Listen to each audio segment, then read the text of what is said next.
Hello everyone and welcome to the Next Level LCMS Technology Forum, organised by the Analytical Scientist and supported by ACD Labs, Agilent, TOSO and Andrew Alliance, now part of Waters Corporation. My name is Rich Whitworth, Content Director at the Analytical Scientist, and I'm delighted to host our third Technology Forum. If, like me, your interest in analytical science knows no bounds, please feel free to register for our upcoming event on analytical spectroscopy, which is on December the 1st. Or you could view our first two technology forums, which are on FastGC and Extreme HPLC, which are available on demand. Okay, back to today's event, which features 5 experts who all share the same end goal: to help you score enough points to level up your LCMS game. Would you like a quick reminder of the agenda before we begin? I thought so. Well, it would be my pleasure. James Hogbin and Stuart Berry, both application scientists at ACD Labs, will tell you how much time you could save by using software for method development. Jennifer Fournier, Director of Product Marketing at the Chemistry Technology Centre for Waters Corporation, will showcase innovative automation solutions for seamless LCMS sample preparation. Jonathan Spencer, an LCMS application scientist from Agilent Technologies, will address emerging contaminants in food analysis using the power of LCMS. And last but by no means least, Heidi Vitrak, application scientist at TOSO Biosciences, will unveil a new stationary phase that helps characterise the effects of glycosylation on monoclonal antibody affinity. Some housekeeping before we begin. Please remember you can submit questions at any time for the live Q&A at the end of the presentations. We've got some serious experience on hand, so please do make the most of our selection of experts. If your question is for one of our speakers in particular, please make a note of that at the start of your question, and that will make my job much easier. Thank you very much. Okay, well that's more than enough from me. Let's get this Next Level LCMS show properly on the road by handing over to James Hogbin and Stuart Berry. Over to you, chaps. Thank you for the introduction. My presentation today is based on bridging the method development gap between generating and storing data, and the use of software that can help the chromatographer get a better understanding of the data they generated. So what are the aims of method development? Methods might be used for purification purposes, characterization of metabolites, assay of active ingredients, impurities, degradation products. Whatever the final purpose, you need methods that are well understood, robust, and validatable. So how do we get there? Everybody has their own plan of work, but in my case, it always started with information gathering, looking at pKa, log D, and the solubility of the components under test. Data is generated from the very beginning of any method development exercise. One of the questions I've always been asked is, how long is it going to take you to develop that method? It's an important question because delivery time is key to every project, but there are many factors that can contribute to a smooth running project. So in general, my answer has always been, how long is a piece of string? If I need to separate 2 components, it's going to be much faster than if I need to separate 20 or 30. If you're looking at a phase 1 type method development program, where you really don't know much about the synthetic route or the impurities that are being generated, it can take far longer. One factor contributing to the length of string is data handling. Especially for more complex projects, a lot of data is generated, and one of the answers to efficient method development is efficient data handling and data managing. So there are 3 questions we can ask about that data. The first being, how do I keep control of it? Chromatographic data is stored in a CDS system. Experiments are written up in an ELN, but sometimes you just need a summary of those decisions that have been made, or to view all these separate pieces of information together in context. Another question that we can ask is, how can this data be repurposed? Most companies have a vast amount of chromatographic data, and once the method's been developed, it just sits there. It may be looked again if you're working on a similar compound, but it'd be so much easier if the data was stored in an open access database where every chemist can use it and view it. That takes us to the third question. Can my co-workers gain access to this data? One of the problems I've had in the past is searching for data which turned out to be on a colleague's laptop. If they're not at work, you can't get to it, and it becomes frustrating. One of the answers to the smooth running of a project is storing that data centrally. Here at ACD Labs, we're in a unique situation where we supply software that helps the analyst and the chemist bridge that gap between all the data they generate and the potential of all that data, the questions you could answer, the time you could save if it was only properly managed. So let's see how that works in practice with a demonstration from my colleague Stuart. Thank you, James, and hello, everyone. So I'm going to take you through a hypothetical scenario today where I'm a new chemist and I'm working on a new route for an existing reaction that we've already done, and we've already got a method for it. And we've actually found that we've got a new impurity, and I want to see if there's any way of determining where that new impurity is going to co-elute or going to elute in our existing method, and see if there might be anything that we might want to do in terms of making changes to that method to accommodate our new impurity. So the first thing I'm going to do is I'm going to have a look through our database that we've got created of our existing separations, so we can firstly find our existing method, but I'm also going to talk a little bit about the other things that we have available in the database just to see. So you can see on the screen here, we have our chromatogram. You can see all the peaks are nicely labeled. I can use the little black arrows here to scroll through the peaks, and you can see it will highlight the corresponding peak there. I have the structure available, and I have the corresponding MS spectrum available as well. Alongside the chromatogram, we also have metadata, so we can have basically any type of metadata that we might want to store. And all of this metadata is searchable. So if we want to find our data based on an experiment number, for example, we can simply search that and that will return this chromatogram. We also have available all our chromatography parameters, so things like column information. All of our peak information is all available there as well. And again, that can all be searchable if we want to search for it. Just using the green arrows at the top of the screen here, I can flick through the remaining chromatograms in our data set. So you can see that they're all accessible just by flicking through them, going left to right.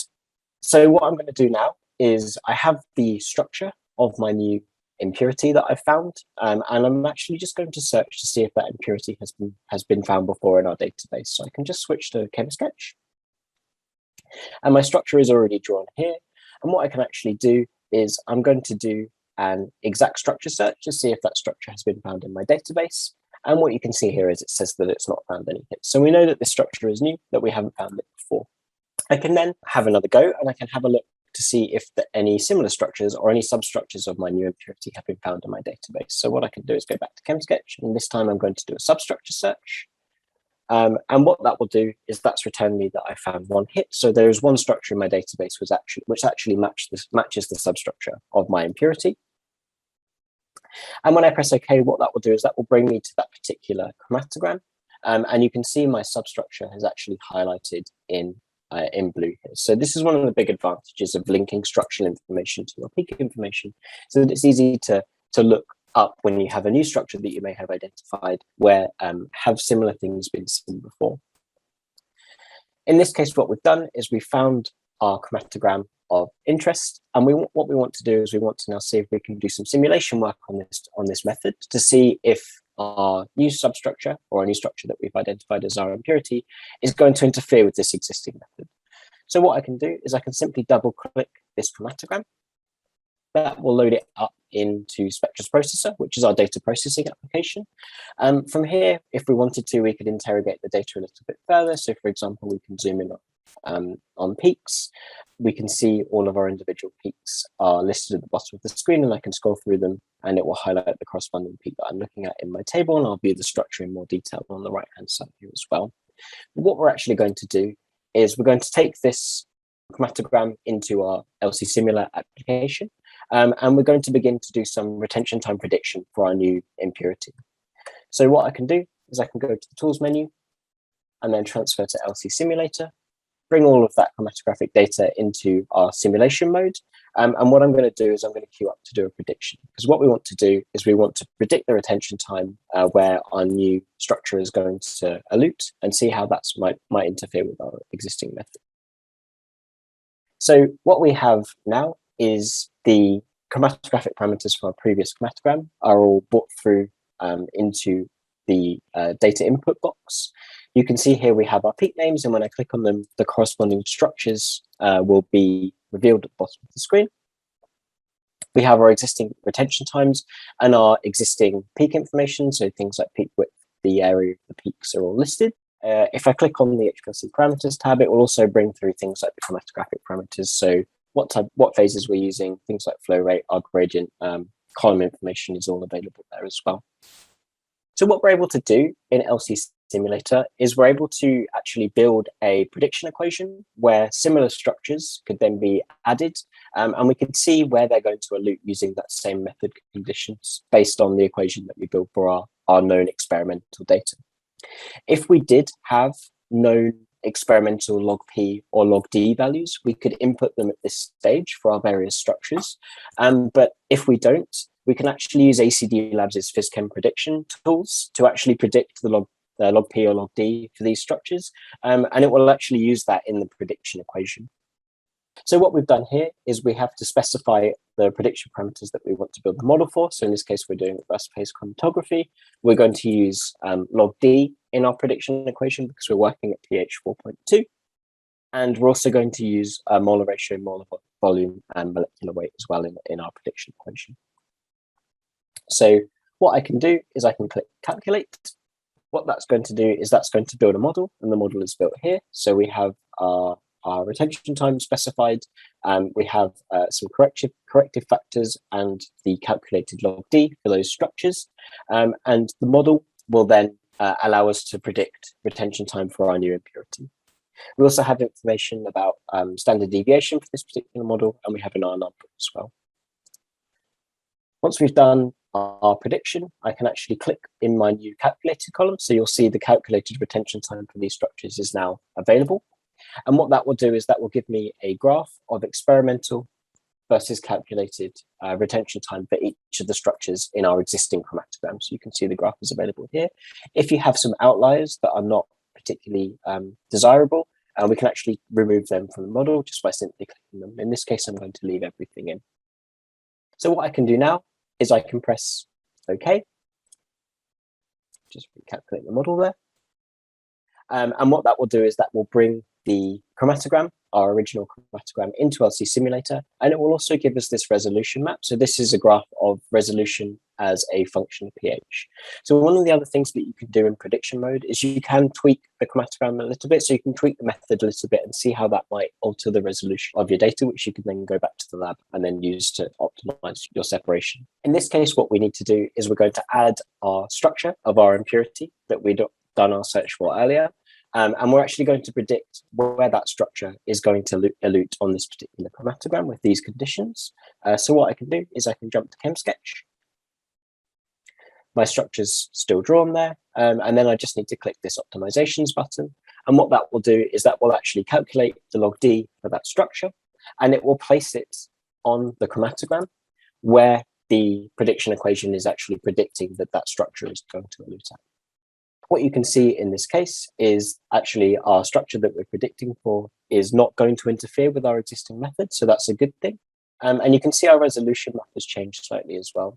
So as I mentioned, we can use the resolution map to actually tweak our method a little bit. So if we wanted to do a little bit of method optimization, we could also do that at this stage using our model that we've built. I can actually move this cursor anywhere along so altering the pH, and you can see the resolution will change, and you'll also see the peak information at the bottom of the screen is also changing there. So I can go up to this plateau, for example, and you can see that my peaks are nicely spread out. So we might want to then take this pH as part of our new method information and then go back to the lab where we've got our new purity and run that information and see how that fits in with our existing data. So I hope I've conveyed to you how ACD Labs' software tools can help you with your method development problems. ACD Labs actually offers two different software packages aimed at chromatographers. One of them, which I've focused on today, is Method Selection Suite, where we have the option to do PhysChem predictions, which I've shown you a little bit today, simulation of LC chromatograms with LC Simulator, and databasing. We also have tools that allow us to select what pH we might want to run our separations at, and also select which columns we may want to start with our method scouting, for example.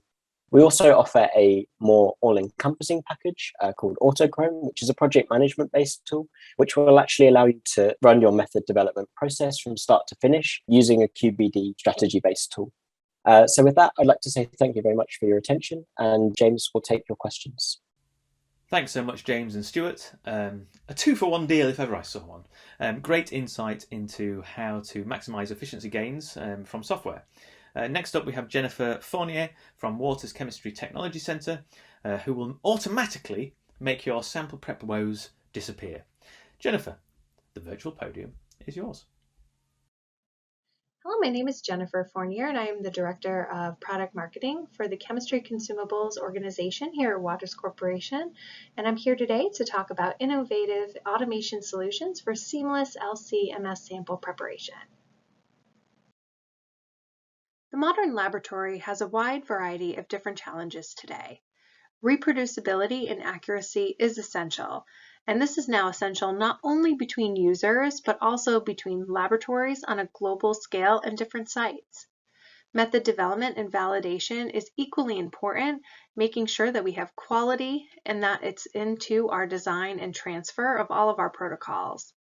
Traceability and compliance is becoming increasingly important, and this really helps avoid costly errors. And finally, increasing productivity and efficiency is at the top of every laboratory manager's mind, in making sure that we have effective use of the laboratory personnel and the equipment within the laboratory. At the end of the day, every laboratory wants one thing. They want great data and a method that is reproducible, and that may be easier said than done. This is a look at a study that was done where more than 70% of the 1,500 researchers polled tried and failed to reproduce published experiments. The fact is that the criteria for reproducibility can vary dramatically between scientists.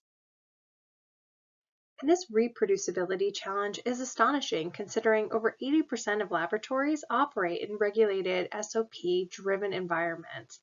But even then, it's estimated that over 35% of irreproducibility has been attributed to manual errors in performance of experiments and data reporting.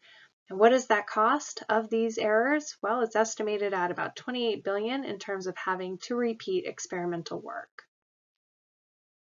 This slide may look familiar. Here are two of the most common manual laboratory tasks that scientists do every day. And these tasks can be greatly underestimated in regards to method robustness, aka documentation of a method in a laboratory notebook, and method reproducibility, aka accuracy of pipetting. What would be the value to automate these simple yet critical tasks? Sample preparation is often required for many downstream analyses, and there are specific challenges around this. Some disadvantages of manual sample preparation is that it often requires experienced scientists, especially depending on the complexity of your original sample matrix. It can often be time-consuming, lots of pipetting steps, and that can cause a risk of errors, so whether it's extraction protocols or even user-to-user errors. There's often risk for manual liquid handling. There could be splashing during aspiration, losses during liquid transfer, as well as pipetting sample into the wrong vial, which often happens if you have many samples you're dealing with at the same time. And then finally, if you're doing solid phase extraction, you can have issues around the pressure ramps that lead to variability in analyte recovery and reproducibility. It's often really difficult to troubleshoot poor SP performance. Is it coming from the liquid handling aspect? Is it coming from the method itself? Or the pressure ramps that I just described? You could have the addition of wrong solvents as well as variability between users. So automating common sample preparation workflows is really attractive to many of our scientists and customers. Automation can be used to streamline manual sample preparation processes, whether that's liquid handling or more complex processes such as sample preparation and extraction.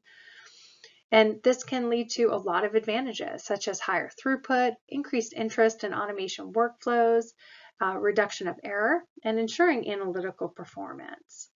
But there are challenges with implementing automation strategies: the comfort with the current workflows, hesitation to try something new, lack of educational resources, and sometimes lack of funding. Oftentimes, a lot of these automation platforms can be very costly. Oftentimes, when you think of automation, you think of your most complex workflows that have many, many steps and lots of samples. And while it's true that automation can really make an impact in those particular workflows, I'd like to challenge you to also think about some of your most simplest workflows that also have a lot of samples but take a lot of your analyst's time. And they're very simple. So to have a robot do that type of simpler work while your analysts are able to spend more time on maybe developing the complex methods or doing data analysis actually is a huge advantage. So where could you save this time? What types of analyses are beneficial for this? Well, let's take a look at just repetitive manual pipetting. These can include serial dilutions, concentration normalization, pipetting of viscous samples, which does require a level of expertise, all the way to generic sample prep, so doing standard curve preparation, dilute and shoot, simple plate reformatting, and protein precipitation. All of those can really benefit from simple automation and save you a lot of time. In regards to hard methods that are difficult to transfer, let's take a look at the bottom. So these can be more complex sample preparation protocols, such as solid phase extraction, isolation of nucleic acids. All of these have additional steps that can be documented in software and then benefit from automation as well. As the full workflows, which you see on the right-hand side, which are the multiple steps, could be many samples. And so being able to automate from simple all the way to complex can be highly advantageous to a laboratory. So how can we help in regards to sample preparation and automating this? And automation can be a wide variety of different terms. Recently, we launched the Auto Specialist, which is a semi-automated positive pressure manifold. The most important feedback we've gotten from our SP customers is the fact that irreproducibility of the method does lie in that ramp and that pressure. And being able to transfer it from laboratory to laboratory, from analyst to analyst, really does require a certain level of expertise. If you can have that method locked and documented in software, that would be highly advantageous, and that's what Auto helps to automate. So your user performs the liquid handling steps, but Auto saves the method and applies the pressure in a very logical ramped way. So you have your programmable pressure profiles, which is software controlled, and this really helps to reduce your day-to-day and user-to-user variability, which we often see with SPE. Being able to program SPE methods and incorporate multiple pressure profiles into one run list really helps to make your SPE more accurate and reproducible. It helps to incorporate user actions to pause between each pressure profile, and it reduces user-to-user variability with these pre-programmed methods. Plus, you have the added advantage. Remember that laboratory notebook? This was your SP laboratory notebook for your profile. You have the traceability as well as the compliance within the software. The one thing I said the Auto Specialist does not do when it comes to solid phase extraction is the liquid handling part, but we do have a partner for the Auto Specialist that can help document that, and that is our Pipette Plus, which is a connected electronic pipette.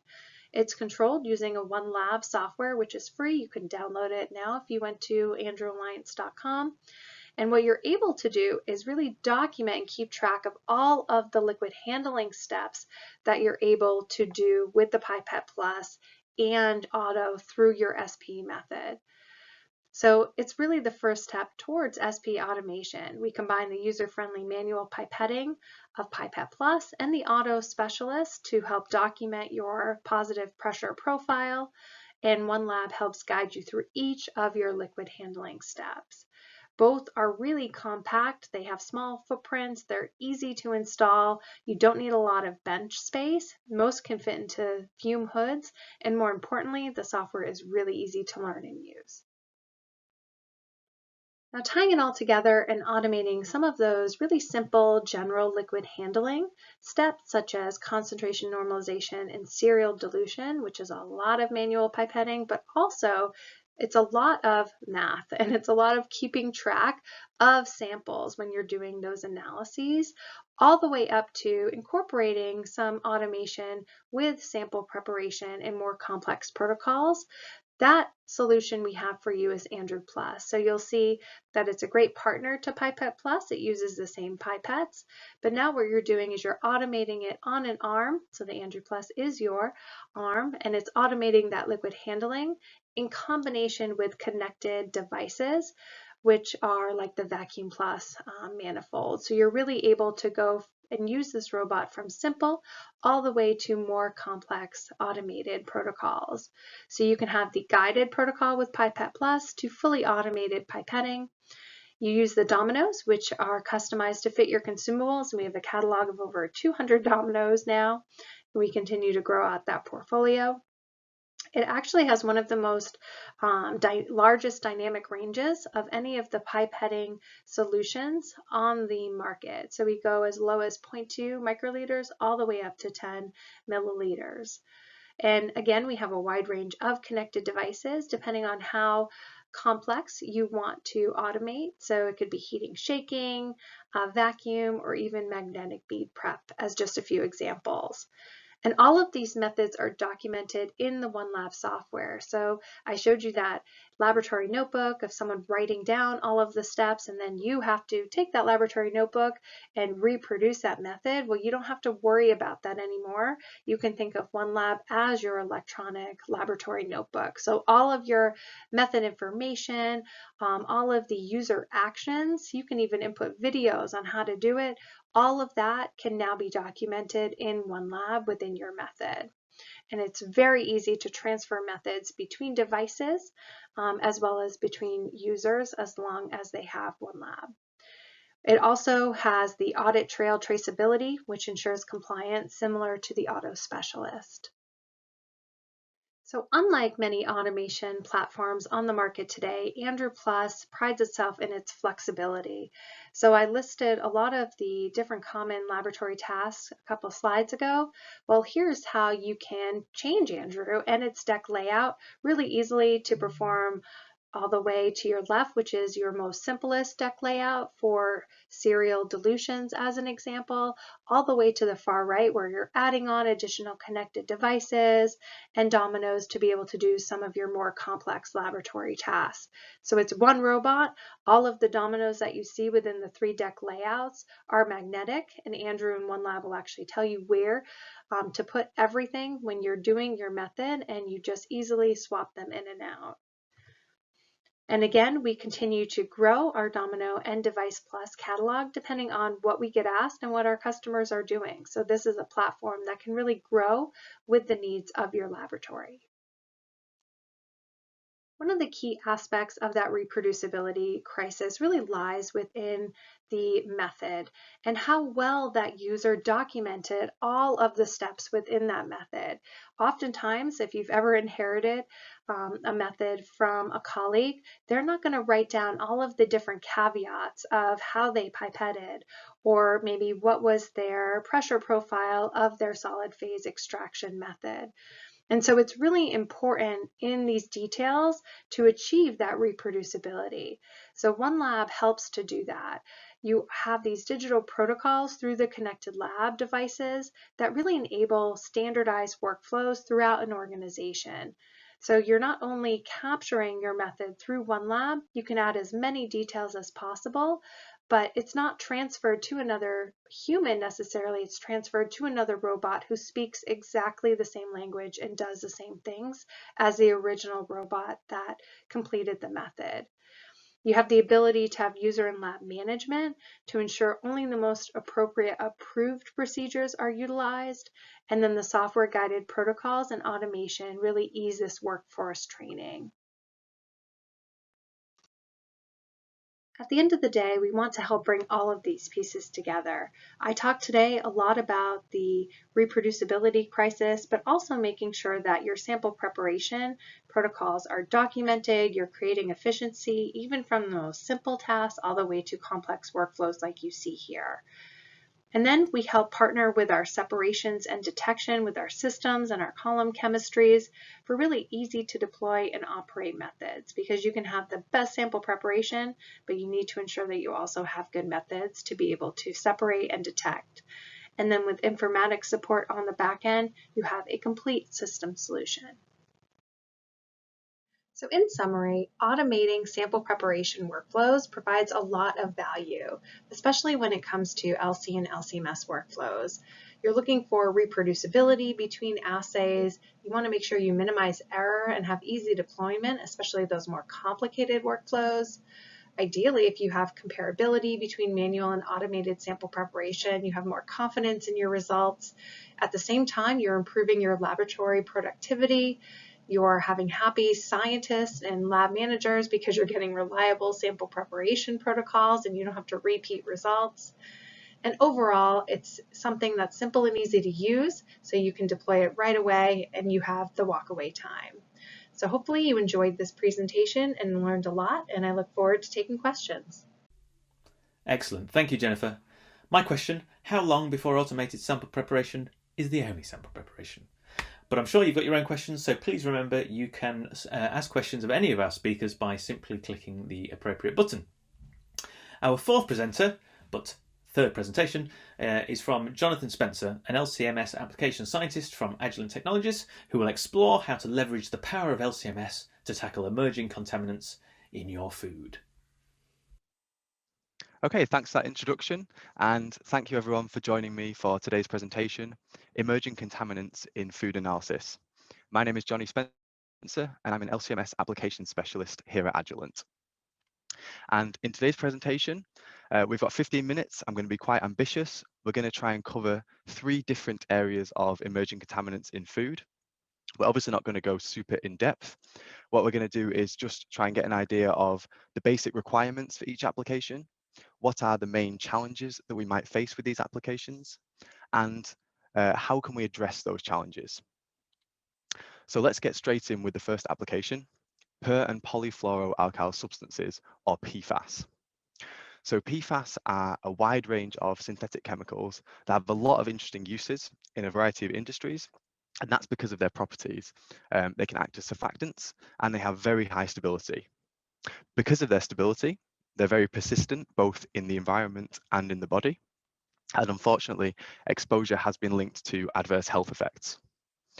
There are 2 branches in PFAS. We have the per and the polyfluoroalkyls. Perfluoroalkyls have all of the hydrogen atoms in their alkyl chain substituted with fluorines, whereas polyfluoroalkyls have some but not all of their hydrogen atoms substituted with fluorines. In terms of regulation, in 2020, the European Food Safety Authority introduced a tolerable weekly intake threshold for 4 key PFAS, perfluorooctanoic acid, perfluorooctane sulfonic acid, perfluorononanoic acid, and perfluorohexane sulfonic acid. On this slide, we can see a variety of example structures from significant groups under PFAS, and you can see that there's a basic theme going on. We have a hydrophobic fluorocarbon region, and we have some hydrophilic group. This structural theme is quite useful for us as LCMS chemists because, of course, it means that these analytes are generally well retained and separated on C18 columns, but they also ionize quite nicely using electrospray. When it comes to sample preparation, some of my colleagues have recently done some work using a modified Ketch's method with our Emr Lipid Solvent. So EMR stands for Enhanced Matrix Removal. And this solvent, the Emr Lipid Solvent, is specifically designed to remove lipids from our matrices using a combination of size exclusion and hydrophobic interactions. And the sample preparation method that my colleagues were using was relatively straightforward. You take your homogenized sample, add acetonitrile, add the Emr Lipid Solvent along with water to activate it, vortex and centrifuge, add salts, vortex and centrifuge again, and then your sample is ready for analysis. And that relatively straightforward sample preparation has been tested on a variety of matrices. And on this slide here, we're looking at recovery charts for 4 different matrices. And you can see that they are actually looking at a variety of PFAS, including the 4 that are named in that European regulation we saw. So here we're looking at the recovery at 1 nanogram per gram with the Emr lipid method. And you can see that for all of the matrices and all of the analytes, recoveries were between 75 and 125%. So that was the good news. The not so good news with PFAS is that potential contamination is everywhere. Because their use is so ubiquitous, even in our labs, there are lots of potential sources of contamination. These include consumables, components in our instruments, personal protective equipment. So we have to be really conscious of potential contamination when we're working on PFAS. Agilent have got a nice application note that you can find with the link here that discusses ways to eliminate system contamination from your LC system. You can see some examples named on the slide, replacing PTFE components, for example, plumbing out the degasser, introducing a delay column to separate any residual contaminant peak from your analytical peak.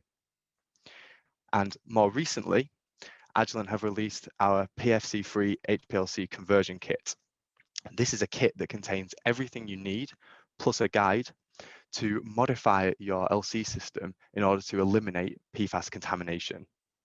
And you can see some example data on this slide here. We're looking at 2 different PFAS.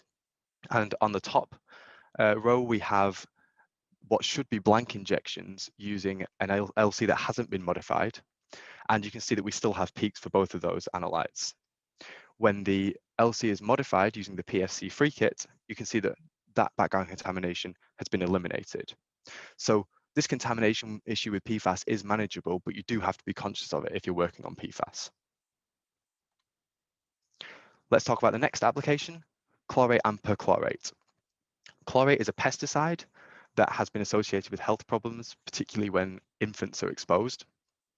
Perchlorate occurs naturally, but it is also a disinfectant byproduct, and this can also contaminate our food. In terms of our requirements, the MRLs for chlorate vary depending on which kind of foods we're talking about. But if we're talking about food that is intended for consumption by infants, then we have an MRL of 10 microgram per kilogram. And methods monitoring perchlorate will require similar sensitivities. I've done some work on chlorate and perchlorate in powdered milk, so that MRL will apply of 10 microgram per kilogram. And the sample preparation that I used was adapted from an application note that we have out. Again, this one's relatively straightforward. We take our prepared sample, we add chilled 1% formic acid in methanol, vortex and centrifuge, then add acetonitrile and some C18 sorbent, vortex and centrifuge, and then filter the sample before analysis. As is standard practice with this application, the calibration series is prepared in water standards, and then isotopically labeled internal standards are used to correct against the matrix of the real samples. Worth noting that laboratory consumables can be a source of chlorate and perchlorate contamination, so you want to be aware of that when you're developing your methods. Now, what I like about this application is that when you look at the analytes, you might think you're going to have a really hard time with the separation. And indeed, you will find in the literature some people using approaches like Hillick or like ion chromatography. But actually, you can retain and separate these nicely with a simple reverse phase method using the Agilent Poroshell PFP column, the pentafluorophenol column. You can see that my method I was using here was just 8 minutes long, just under 8 minutes long. And I combine this LC method with the Ultivo. That's our LC triple quad that's been specifically designed to fit into the LC stack. And the sensitivity requirements are easily being met, as we can see on the right-hand side. So on the top row, we have the calibration samples for chlorate and perchlorate at what would be the equivalent of the MRL. And on the bottom, we can see some post-extract spikes. So I've extracted blank powder, and then I've spiked in what would be the equivalent of the MRL. So you can see that for all of those, we have abundant sensitivity. And if you look at the retention times, we've also got quite nice retention, considering we're using a really straightforward reverse phase method. Our last application we're going to talk about is Prolisidine alkaloids. Prolisidine alkaloids are metabolites that occur in a very wide range of plants worldwide. They have a common structure of having this nesine base, which is then esterified with various groups. Now, the problem with these is that some of these are extremely hepatotoxic, hence I need to monitor them. Regulation-wise, last year MRLs were established in Europe for various foods. Most of these foods are based on some kind of dried plant matter. And you can see that the MRLs vary quite significantly depending on which kind of foodstuffs we're talking about. Which Prolisidine alkaloids do we need to look at? There are 35 named in the regulation. In the top part here, you can see 21, and the ones with slashes are isomer pairs that we have to resolve, the regulation specifies. But then there are 14 additional alkaloids named, which we do need to monitor, but it's accepted that some of these may co-elute with the 21 named above. What are the pros and cons of Prolisidine alkaloids from an analytical point of view? Well, they ionize fairly readily in positive electrospray. They give us multiple viable MRM transitions, which we'll see can be useful later on. They're also relatively easy to extract since they're water soluble. On the challenges side, separating isomers can be challenging, and since the regulations specify that there are certain isomer pairs that we have to separate, we need to be conscious of that when we're developing our LC method. And the matrices we saw are quite diverse, so if we want to address those, that can be quite challenging as well. My colleague has done some work on Prolisidine alkaloids using a really quite straightforward methodology of dilute and shoot. So in this case, she was taking an acidic extract of the samples and then simply performing some further dilutions prior to analysis. Analysis was performed using both the Ultivo and the 6470 LC triple quads. Those are both our mid-range LC triple quads. And this approach was tested on a variety of matrices: valerian, chamomile, tea tree orchid, and hops.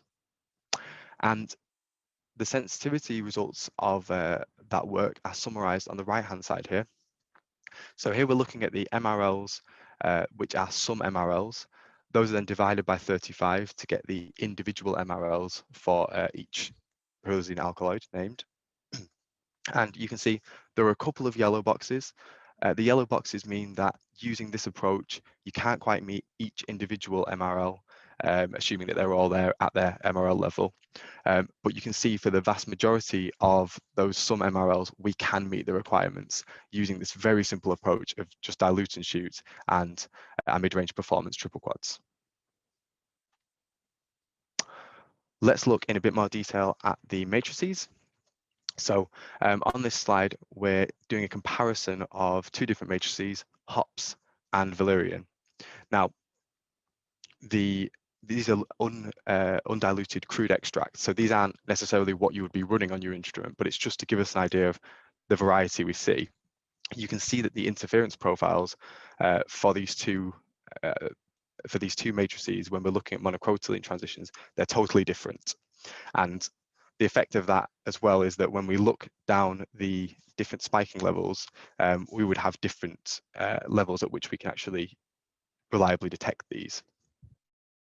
Now, fortunately, I mentioned earlier, most of these analytes give us multiple viable transitions. So one option we have, if we want our method to have some flexibility in dealing with difficult matrices, is we can include some extra transitions for each analyte. And that means that if we have different interferences between different matrices, then we can choose to use different transitions in order to deal with that. Dilution is obviously beneficial for our instruments, so that we're not just introducing crude extracts onto our instruments. But getting the dilution right is also very useful in terms of optimizing our method, because you can actually dilute away some of the matrix effects, like matrix suppression, that you might see with challenging matrices. So here we're looking at monocrotaline again, and from the top we're looking at a crude extract, and then we're diluting by a factor of 25, then by a factor of 50. But you can see if you look at the peak areas aren't reducing by the same factor as the dilution. So what we're actually seeing here is that by diluting the samples, we're essentially diluting out the matrix suppression somewhat. So this is another benefit of dilution, and it also shows that you need to look at to what extent you're going to dilute your samples in order to get an optimal method. We also mentioned the importance of isomers in this application. we saw that there are certain isomeric separations that are obligatory if we're going to comply with these regulations. One example is included on this slide here, intermedine and lycopsamine. And you can see these have been separated quite nicely using the Poroshell ECC18 column. This is a superficially porous column, and that has benefits versus a fully porous column equivalent when it comes to getting that extra resolution that we might need to separate isomer pairs. Something we've experimented with is acidic and basic separations. So you can actually get a different selectivity by changing between acidic and basic. What we're seeing on this slide is in acidic conditions. But either way, you'll still resolve key isomer pairs. So to conclude, we've looked at 3 different areas within emerging contaminants in food. We've seen that each of those present different challenges, but we've also seen that Agilent has a range of solutions that can help us address those challenges. So if you'd like to learn more about these emerging contaminants, and you'd like to learn more about how to address these issues, then please do visit the Agilent website or speak to your local Agilent representative and let us help you. Thank you for listening. Thanks a lot, Jonathan, though I'm not sure if I'll feel safer or more worried tucking into my dinner later this evening. But any questions on food analysis or emerging contaminants, please fire them over to Jonathan. It's now time for our final speaker today, Heidi Wittrak, applications scientist at Toso Bioscience, will take us away from food and into biopharma with a brand new stationary phase developed to help characterise the effects of glycosylation on monoclonal antibody affinity. Heidi, over to you. Hello, and thank you for tuning in. My name is Heidi Wittrak, and I am an application scientist at Toso Bioscience. In this presentation, I will be sharing some insights on new stationary phase for the analysis of monoclonal antibodies glycoform. And in particular, I will be discussing how to integrate these new affinity columns into your glycosylation analysis workflow. So as many of you may already be aware of, monoclonal antibody use as a therapeutic treatment has rapidly grown in the last decade. This class of drugs has been proven effective for a wide variety of diseases, which include cancers, infection, as well as cardiovascular disease, to just name a few. So why are monoclonal antibodies considered ideal therapeutics? They are valued for their ability to specifically target antigens. And unlike other treatments, they are very well tolerated by the body, as the body recognizes it as its own immune reaction, which can potentially lead to further immune system recruitment. And they also tend to be longer lasted in the bloodstream compared to small molecule drugs. Another enticing aspect of monoclonal antibodies is their complexity being manageable. Of course, if you compare that to a small molecule, then yeah, a monoclonal antibody, it's very complex. But for a biomolecule, it's actually okay. At 150 kilodalton, it's big, but it's not huge. And the post-translational modifications, such as glycosylation, are non-excessive and they are relatively conserved. So actually, a lot of the complexity in monoclonal antibodies come from the characterization that is required, as it is essential to fully document the amino acid sequence, the glycosylation patterns, the degree aggregation, and then some to ensure efficacy and safety. So as I alluded to, mAbs are glycoproteins, and the glycan chains are attached at the conserved asparagine 297 amino acid on the heavy chain. These end-linked glycans, they can actually show substantial heterogeneity, both between and within mAb products. And so given that different glycan chains have been associated with differences in the pharmacodynamics and pharmacokinetics of mAb species, there is a huge interest in characterizing the glycosylation profile of therapeutic mAbs. So indeed, although the glycosylation constitute roughly 2 to 3% of the total mass of the IgG antibody, a thorough assessment of glycoform distribution present on the antibody is a critical quality attribute for the majority of novel and biosimilar mAb development. However, to this day, glycosylation analysis remains one of the most challenging characterization to conduct on biopharmaceutical products. So how can we help enhance and improve mAb glycosylation profiling?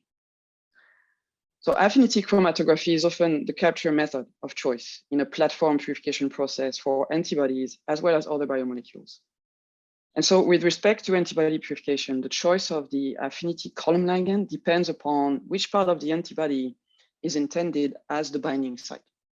So for example, a protein L ligand will bind only to antibody-based therapies containing a Fab region, while protein A and protein G ligands are effective for binding to the Fc region of antibody-based therapies.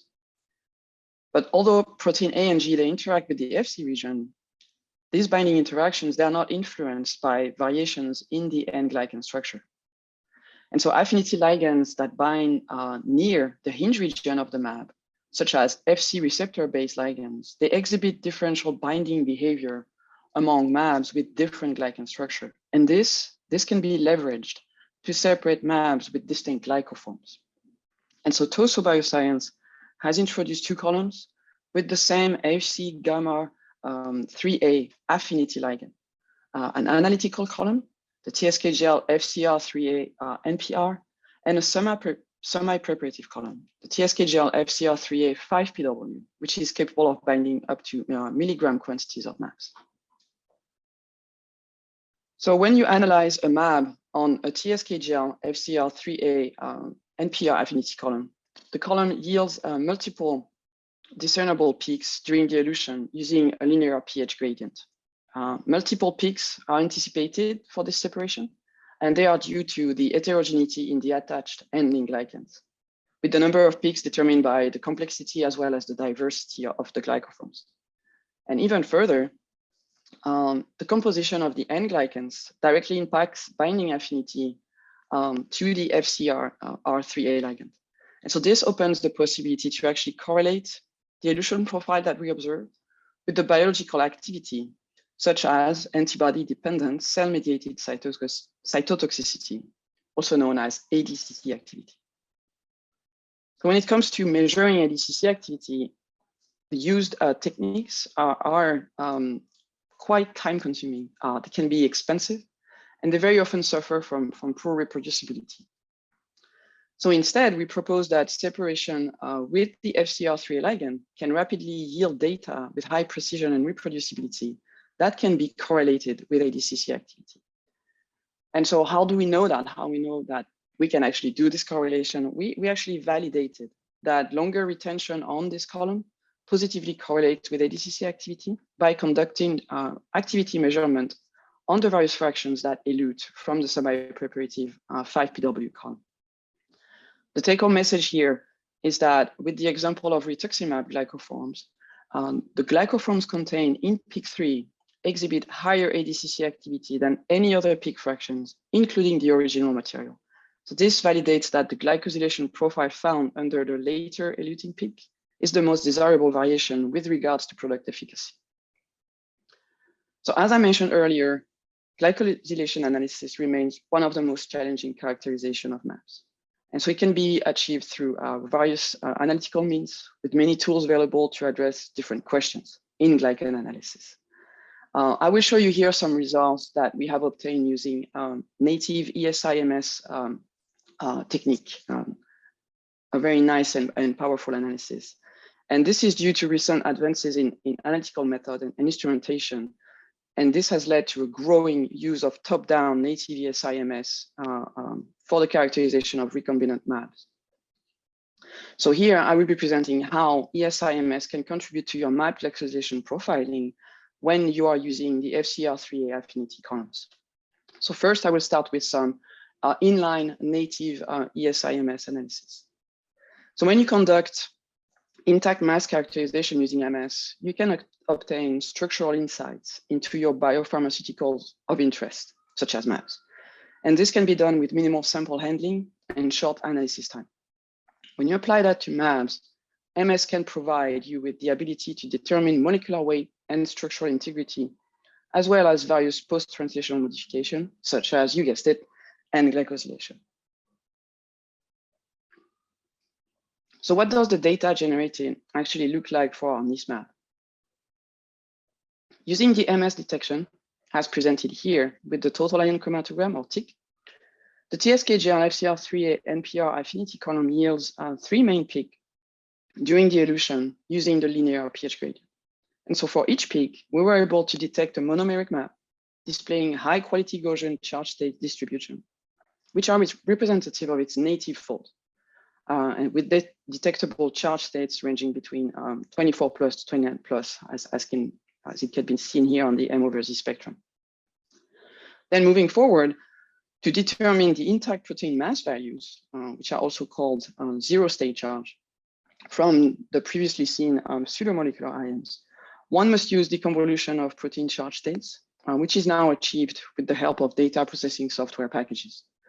And after such data processing, we were able to determine the glycosylation profile of the three main elution peaks. And what we found in those deconvolution is yet another validation of what we observed earlier. We were able to identify high abundance ending glycoforms. And the one thing that we observed is that in each of the three eluted peaks, the distribution of those glycoforms is different. Each of the three main eluted peaks indicates a clear shift in the glycosylation pattern of the NISMAB along the elution profile. And specifically here, what we can observe is a clear correlation between increasing terminal galactose content in the attached N-glycan and a tighter binding to the affinity, tighter binding affinity to the FcR3 ligand. And this is illustrated here by the progressive increase in G1F and G2F containing N-glycans. So once again, this is a validation of the power of the FcR3A ligand to separate MABs into multiple glycoform peaks, and this being done in direct correlation with biological activity. And even further, the ability to hyphenate the FcR affinity column directly with intact ESIMS provides a significant improvement compared to other separation techniques hyphenated with MS, such as site exclusion chromatography. In this case, it allows to actually better resolve some low abundance glycoform that would otherwise be, diluted or somewhat, in the shadows of main glycoforms when they are coagulated. So now that I've shown you the power of the FcR3A column and the analytical column in particular to actually separate MABs in different glycoforms, and there are different glycoforms along the elution profile, I wanted to expand on where else could you integrate the FcR3A affinity ligand into your N-glycosylation workflow. And so this flowchart here presents what we have in mind, which is a non-exhaustive list of where those ligands could be of use. So I've already shown you results on ADCC activity pre-screenings using simple UV profiling, as well as some high-resolution mass spectrometry determination of glycoform distribution. And we have some very interesting results where you can also apply this technology when you are assessing N-glycan remodeling when testing for potency or pre-ADC screenings for when you are developing ADCs. But another great format for this affinity ligand is the semi-preparative column, where you can use, in this case, actually a two-step process where you would first use a semi-preparative column to fractionate your MAB by glycoform, collect the fraction to conduct several types of orthogonal analysis with, again, depending on your focus, multiple possibilities. So I will show you some results on what we did regarding further N-glycan analysis and how we could get more granulated details on the glycans and how the FcR3A actually separate glycoforms. So we actually validated what we observed using native ASIMS by applying a two-step workflow. As I just mentioned, we separated, so in this case, the trastuzumab, Herceptin biosimilar, we separated this MAB onto the semi-preparative FcR3A 5PW affinity column, and then conducted an N-released glycan analysis workflow where you actually enzymatically release the N-glycans, label them with an affinity and chromophore tag to actually detect them. And you could do separation on a helic and quantify and determine what glycans are there and how much. And so what we observed here is a validation of the native ESIMS analysis, indicating that later elution profile, so going from peak 1 to peak 3, you have an increase in terminal galactose content on your end glycans. And so this was a very targeted analysis where we particularly focused on those main glycans which contain terminal galactose. But beyond galactose, this type of workflow can be applied to all the end glycans that are detected, and you could go even beyond and assess, of course, the effect of fucose or specifically mannose or, for example, sialic acid.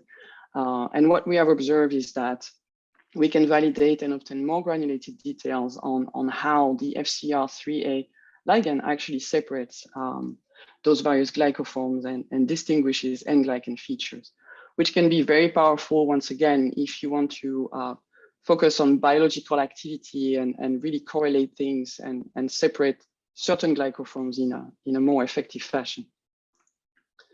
And so once again, using a different format to distinguish this, the elution profile obtained on the 5PW column, we collected the 3 peaks and did the analysis, and we can clearly see an enrichment indicated in the increase in G1F and G2F content in peak 2 and peak 3, while we observe a progressive decrease in G0F content.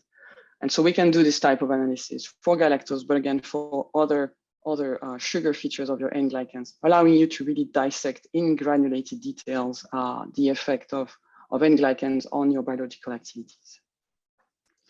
So overall, I will conclude by saying that this novel stationary phase that uses an Fc gamma R3a affinity ligand with the retention the retention mechanism based on the interaction between the glycosylated MAB part and the FCR really allows for powerful glycosylation profiling of any MABs or biotherapeutic that contains an Fc region that is glycosylated. You can determine the glycan structures of antibodies. And one of the most wonderful thing about this is you do not need to have a purified product. This can be applied to non-purified products, allowing for the use of this technology to test different clones, to test different cell lines, to screen for that, to validate your process condition. But it can also be used downstream when you actually conduct quality control or you validate your purification step. So with almost no sample prep involved, as you can load very crude samples onto these columns, it can be a very cost and time effective technique to implement in your various end glycan validation process. And as I showed earlier, this can be applied using either a one-step method, using the analytical version of the column, or it can be applied using a two-step method if you want to do more granulated and detailed analysis of your glycan using the semi-preparative format. And so with that, I would like to thank everybody that made this work possible. Everybody at Toso Bioscience that was involved in this project and really made it fun and really enjoyable on my side, and also our friends at SciEx that made the native SIMS absolutely possible. So thanks to them, and thank you very much to you for listening.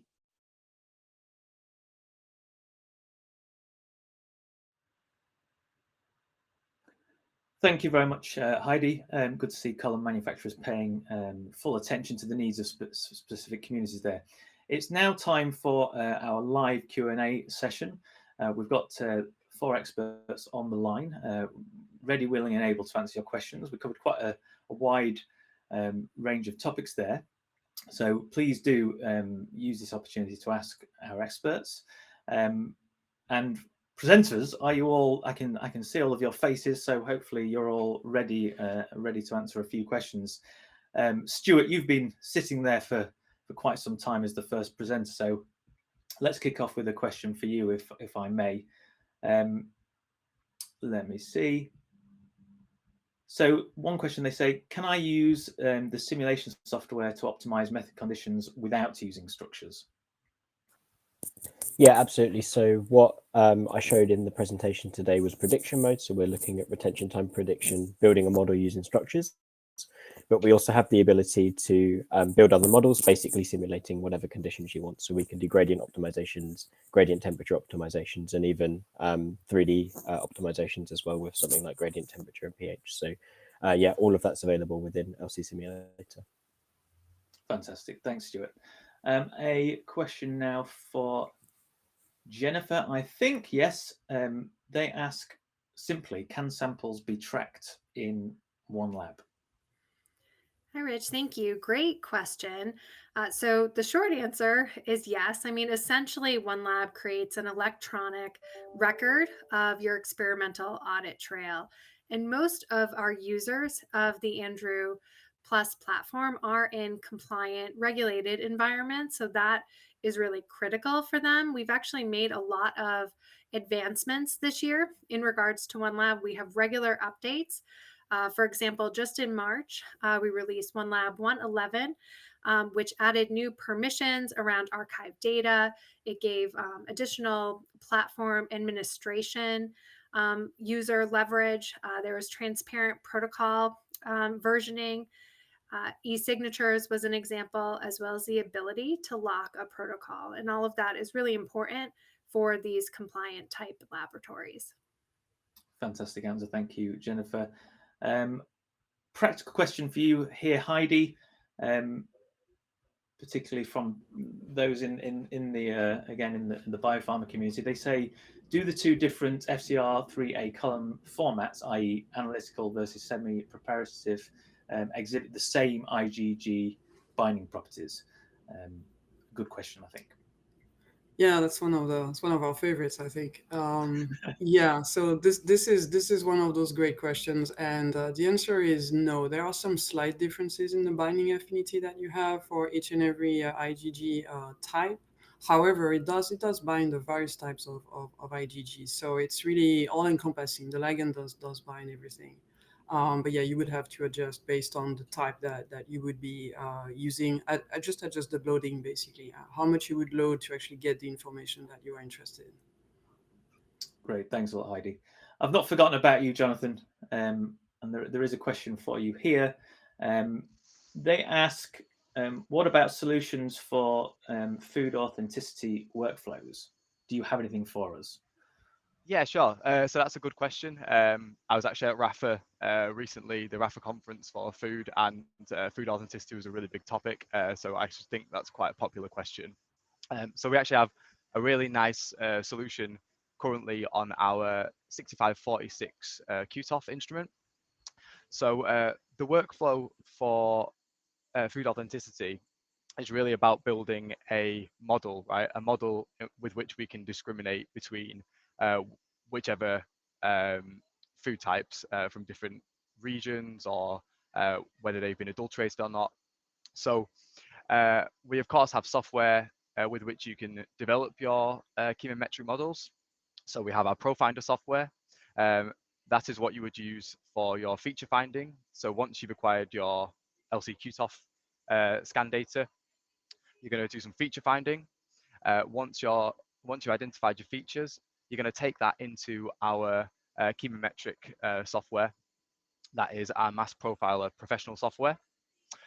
So that has applications in various areas, such as metabolomics. But in this case, what we're going to do is use Mass Profiler Professional to differentiate the key features that will allow us to distinguish between whatever subsets we have within our food.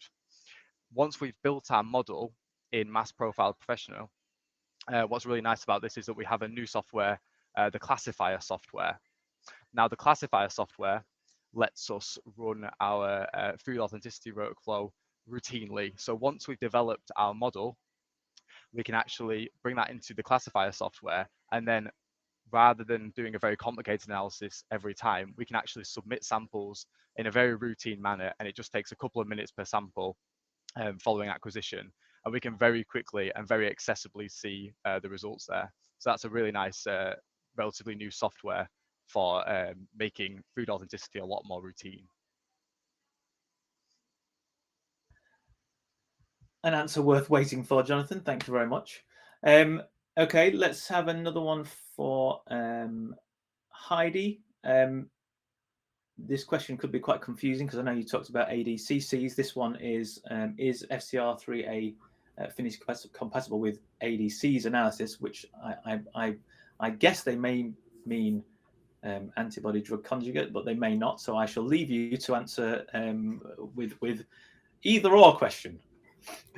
Right. There are a lot of acronyms, and sometimes you have one C, sometimes you have two Cs. The C is about getting comfortable, basically. So yeah, we talked a lot about FCR and leveraging the biology of FCR to actually use this column very efficiently. And the first aspect was, leveraging it for ADCC screening. Can you actually use this for antibody drug conjugates? The short answer will be yes. Basically, where can you use the FCR3A affinity column? Whenever you have an FC region that actually has glycans attached to it. So whether it's a monoclonal antibody of various IgG types, or it's an ADC, you will be able to have binding and use the column to actually profile the glycosylation pattern. Thank you very much. Glad that one made sense to you at least.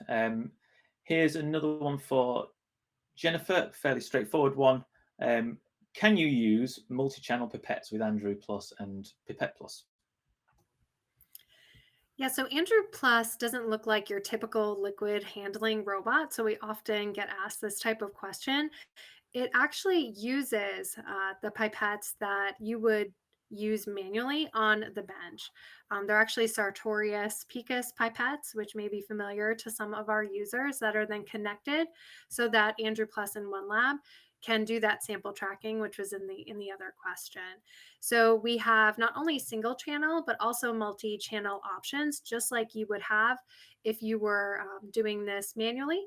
So on the Andrew Plus, there's the 8-channel, and then if you're using the Pipette Plus, which is more of your benchtop connection with OneLab, there's also an addition for the 12-channel, and that allows us to have a really broad pipetting range, again, unlike other typical liquid handlers. So you can go down as low as 0.2 microliters accurately, all the way up to 10 mils. Which is typically unheard of in the liquid handling range. And you also have 4 pipetting mounts. So you have kind of an extra arms and extra sets to be able to help you versus just your 2 that you would have if you were doing this manually. Thanks very much. Well, and while you're there, I asked a cheeky question in the middle of the presentation there. How long before all sample preparation is automated sample preparation? Do you fancy taking a shot at that one?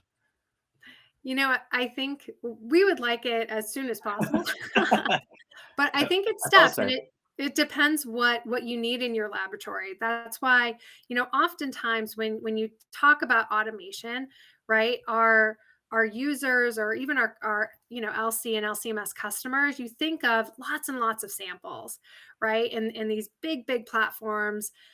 Hence the question, do you have multi-channel capabilities? But oftentimes when we talk to customers, especially for complex workflows that involved, say, solid phase extraction or just accuracy in pipetting, maybe there are methods that are difficult in transferring, having steps towards automation, even if you're doing as few as 8 samples, is really valuable.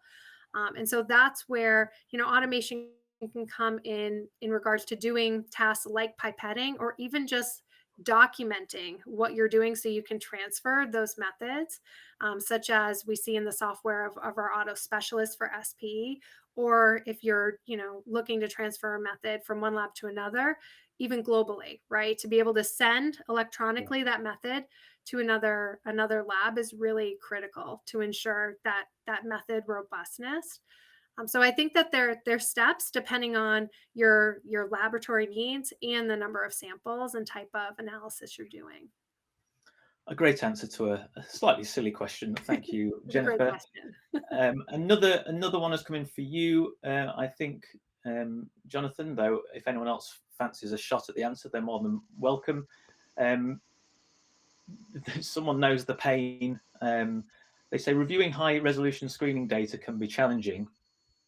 Does Agilent, they ask specifically, have any tools to make that more efficient? Okay, so if you're looking at high resolution data, I'm assuming we're going to be talking about looking at our screening data here. So, well, since I've been talking about food, let's think about food. Let's think about pesticide screening and multi-residue analysis. So, I'm imagining if we're talking about the difficulty of reviewing the data, we're talking about a situation where we have a large number of pesticides. We're probably doing targeted and suspect screening.